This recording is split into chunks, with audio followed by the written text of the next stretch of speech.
Platform ticket का रहस्य, railway के नियमों की डिकोडिंग। तो चलिए आज एक बहुत ही दिलचस्प कहानी पर गौर करते हैं। रेलवे स्टेशन का टिकट काउंटर वैसे तो बड़ी आम सी जगह होती है ना, लेकिन कभी कभी वहीं से एक ऐसी बहस छिड़ जाती है जो हम सबको सोचने पर मजबूर कर दे। आज हम एक ऐसे ही नियम की बात करेंगे जिसे रोजमर्रा की जिंदगी में बहुत से लोग बिल्कुल गलत समझते हैं। एक अजीब टिकट अनुरोध। देखिए, घटना की शुरुआत कुछ यूं होती है। एक बिल्कुल आम सा दिन है। एक आदमी अनरिजर्व टिकटिंग सिस्टम यानी यूटीएस काउंटर पर आता है और एक साधारण से प्लेटफॉर्म टिकट की मांग करता है। सुनने में तो सब एकदम नॉर्मल लग रहा है ना? लेकिन जो बात इस रिक्वेस्ट को तुरंत अजीब बना देती है, वो है उस वक्त का माहौल। अब जरा इस सीन को इमेजिन कीजिए। स्टेशन पर उस वक्त किसी भी ट्रेन के आने का समय नहीं था। पटरियां बिल्कुल खाली पड़ी थी। और तो और उस आदमी के साथ कोई वास्तविक यात्री या बोनाफाइड पैसेंजर भी मौजूद नहीं था। वो एकदम अकेला था। ये सब देखकर टिकट बुकिंग एजेंट के कान खड़े हो गए। उसने सीधा सा सवाल दागा कि भाई, जब कोई ट्रेन ही नहीं है तो इस अजीब समय पर प्लेटफॉर्म टिकट की आखिर क्या जरूरत आ पड़ी। प्लेटफॉर्म टिकट की दुविधा। और बस यहीं से शुरू होती है असली बहस। एक तरफ वो इंसान है जिसे लगता है कि उसने पैसे दिए हैं तो उससे पूरी सर्विस मिलनी चाहिए, और दूसरी तरफ वो रेलवे अधिकारी है जो पूरी तरह से नियमों की किताब से बंधा हुआ है। उस आदमी का कॉन्फिडेंस तो वाकई देखने लायक था। उसका एकदम पक्का तर्क था कि भाई, एक बार जब मैंने प्लेटफॉर्म टिकट के पैसे दे दिए तो मैं उस जगह का 2 घंटे तक कानूनी तौर पर इस्तेमाल करने का हकदार हो गया। उसका मानना था कि ये टिकट उसे प्लेटफॉर्म पर बिना किसी रोक टोक के घूमने, रेलवे का फ्री वाईफाई इस्तेमाल करने और आराम से अपना टाइम पास करने का पूरा अधिकार देता है। ये तो बिल्कुल आमने सामने की टक्कर हो गई। एक तरफ यात्री का वो पक्का दावा कि उसे 2 घंटे तक घूमने और वाईफाई इस्तेमाल करने की पूरी आज़ादी मिलनी चाहिए, और दूसरी तरफ एजेंट की वो सख्त कार्रवाई जिसमें उसने सीधे सीधे टिकट देने से ही इनकार कर दिया। अब यहाँ सबसे बड़ा सवाल उठता है, इस पूरी कहानी में आखिर कौन सही था?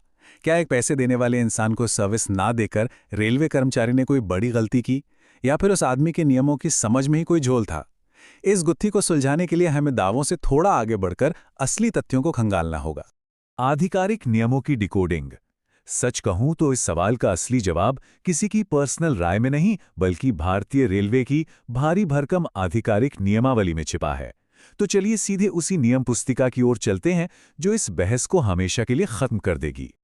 आइए, भारतीय रेलवे वाणिज्यिक नियमावली यानी इंडियन रेलवे कमर्शियल मैनुअल के खंड 1 के 2 बेहद जरूरी नियमों को आमने सामने रखकर देखते हैं। नियम 301 और नियम 248। यही वो 2 नियम हैं जिन पर इस पूरे केस का फैसला टिका हुआ है। इन्हें समझना बहुत ही दिलचस्प है। सबसे पहले बात करते हैं नियम 301 की। ये नियम एक जनरल रूल के तौर पर बिल्कुल साफ साफ कहता है कि स्टेशन प्लेटफॉर्म पर जाने की इजाजत सिर्फ और सिर्फ वास्तविक यात्रियों यानी बोनाफाइड पैसेंजर्स को ही है। मतलब वो लोग जिनके पास यात्रा करने का वैलिड टिकट है। ये नियम बहुत क्लियरली बताता है कि प्लेटफॉर्म कोई पब्लिक पार्क नहीं है, बल्कि एक सुरक्षित ट्रांजिट एरिया है।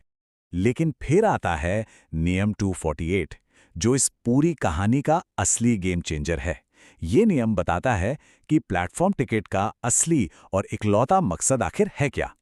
इसे खास तौर पर सिर्फ उन लोगों के लिए जारी किया जाता है जो अपने दोस्तों या रिश्तेदारों को स्टेशन पर छोड़ने आए हैं या उन्हें रिसीव करने आए हैं। इसका मकसद बस अपनों को विदा करना या उनका स्वागत करना है, इसके अलावा और कुछ भी नहीं।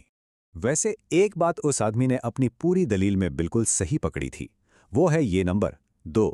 नियम सच में यही कहता है कि प्लेटफॉर्म टिकट जारी होने के समय से पूरे 2 घंटे तक वैध रहता है। लेकिन ध्यान देने वाली बात यह है कि वैलिडिटी का टाइम और टिकट खरीदने का असली मकसद, ये दोनों बिल्कुल अलग अलग चीजें हैं। रेलवे के नियम क्यों मायने रखते हैं? तो अब देखते हैं कि ये सारी बातें आपस में कैसे जुड़ती हैं और इन नियमों की इतनी अहमियत क्यों है। देखिए, नियम सिर्फ किताबों के पन्ने भरने के लिए तो होते नहीं है ना, बल्कि ये किसी भी बड़े सिस्टम को बिना किसी रुकावट के चलाने के लिए बनाए जाते हैं। तो सारे ऑफिशियल नियमों को अच्छी तरह खंगालने के बाद अंतिम फैसला एकदम शीशे की तरह साफ है। स्टेशन टिकट बुकिंग एजेंट अपनी जगह 100% सही था। उसने नियमों का बिल्कुल कड़ाई से पालन किया।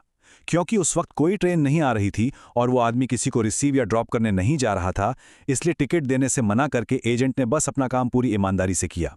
तो इस बहुत बड़े मिथक को आज हमेशा के लिए यहीं तोड़ देते हैं। प्लेटफॉर्म टिकट कोई ऐसा पास नहीं है जो किसी को भी प्लेटफॉर्म पर इधर उधर मजे से घूमने की परमिशन दे दे। ये टाइम पास करने का जरिया बिल्कुल नहीं है।